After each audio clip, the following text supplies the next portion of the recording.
السلام علیکم ناظرین دوستوں، موبلنگ جیز کے سی ای او عامر حفیظ ابراہیم نے وزیر اعظم عمران خان سے ملاقات کی ہے اور وزیر اعظم کو کرونا ریلیف فنڈ کے لیے بطور عطیہ 50 ملین کا چیک پیش کیا ہے، جو کہ تقریباً 5 کروڑ روپے بنتے ہیں۔ یہ وزیر اعظم کو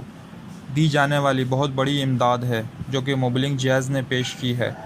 اتوار کو وزیر اعظم آفس کے میڈیا ونگ سے جاری بیان کے مطابق اس موقع پر وزیر اعظم کے معاون خصوصی برائے اوورسیز پاکستانی سید زلفی بخاری اور سینیٹ کی قائمہ کمیٹی برائے اطلاعات و نشریات سینیٹر فیصل جاوید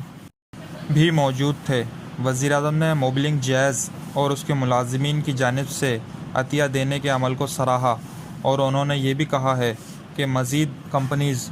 اس کرونا ریلیف فنڈ میں تعاون کریں تاکہ حکومت پاکستان جو غریب متاثرین ہیں ان کو اس مشکل وقت میں بہتر سہولیات میسر کر سکے۔